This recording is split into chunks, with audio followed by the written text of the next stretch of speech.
आपने किस्से कहानियों में खूबसूरत परियों के देश कोह काफ के बारे में तो सुना होगा, लेकिन आज आपको कोह काफ की तरफ बढ़ने वाले दुनिया के सबसे बड़े आइसबर्ग के बारे में बताते हैं, जिसके कोह काफ की तरफ बढ़ने से पेंगुइन्स की नस्ल खतरे में आ गई है।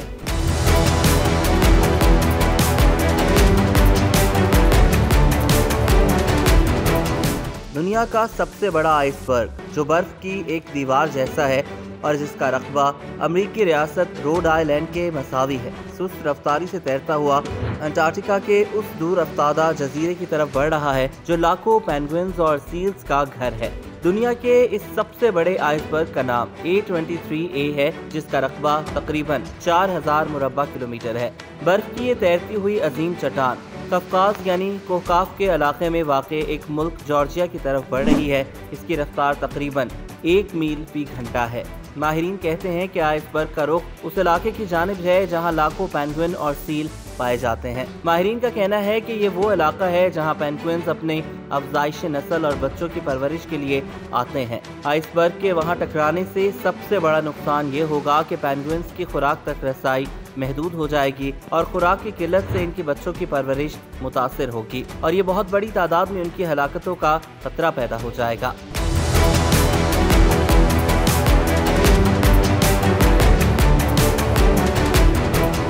एक बरतानवी साइंसदान एंड्रयू मेयर का कहना है कि आइसबर्ग का एक मुकाम से दूसरी जगह पर जाना एक कुदरती अमल है, लेकिन हालिया बरसों में कुर्राए अर्ज का दर्जा हरारत मुसलसल बढ़ने के बायस ऐसे वाकयात में नुमाया इजाफा हुआ है। उन्होंने बताया कि आइंदा 2 से 4 हफ्तों के दौरान आइसबर्ग जनूबी जॉर्जिया के साहिल तक पहुंच जाएगा, जहां पानी कम गहरा है। गहराई में कमी की वजह से आइसबर्ग वहां फंस सकता है और फिर वापस लौट सकता है। ये वो इलाका है जहां पेंगुइन अपने बच्चों के लिए खुराक इकट्ठी करते हैं। आइसबर्ग के फंसने से खुराक तक पेंगुइन्स का रास्ता बंद हो जाएगा और उनके बच्चों के लिए मसाइल और खतरात पैदा हो जाएंगे। कोलोराडो यूनिवर्सिटी के एक साइंसदान का कहना है कि इस इलाके में हर साल छोटे बड़े आइसबर्ग सफर करते हैं। यह इलाका इस तरह से उनके लिए शाहरा का दर्जा रखता है। दुनिया के सबसे बड़े आइसबर्ग A23A का जिक्र करते हुए उनका कहना था कि पेंगुइन्स के महफूज ठिकानों के करीब पहुंचकर अगर वो रुक जाता है तो फिर आहिस्ता आहिस्ता टूट फूट कर बिखर जाएगा। ज्यादातर आइसबर्ग इसी अमल से गुजरते हैं और समंदर में तहलील हो जाते हैं। इससे माहीगीरों के लिए तो कोई मसला नहीं होगा, लेकिन पेंगुइन्स के लिए मुश्किलात खड़ी हो सकती हैं, जो वहां अपने बच्चों की पैदाइश और परवरिश के लिए आए हुए हैं। उनका कहना था कि दुनिया का सबसे बड़ा ये आइसबर्ग 1986 में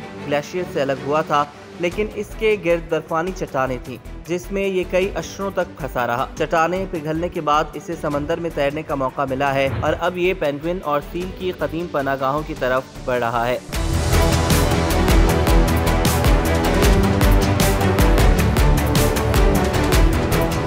आइसबर्ग बर्फ के ऐसे दोकामत टुकड़ों को कहा जाता है जो ग्लेशियर से टूटकर समंदर में तैरने लगते हैं। कतबी इलाकों के करीब जहां मौसम इंतहाई सर्द रहता है, छोटे बड़े आइसबर्ग तैरते हुए दिखाई देते हैं। आइसबर्ग का जितना हिस्सा पानी की सतह पर नजर आता है, उससे कमोबेश 10 गुना हिस्सा पानी के नीचे होता है, जो हादसात का बायस बन सकता है। सन 1912 में दुनिया का पहला अजीम बहरी जहाज टाइटैनिक भी साउथ हैम्पशायर से न्यूयॉर्क के अपने अव्वलीन सफर में एक आइसबर्ग से टकराने के बाद गर्क हो गया था, जिससे लगभग 1500 अफराद हलाक हो गए थे।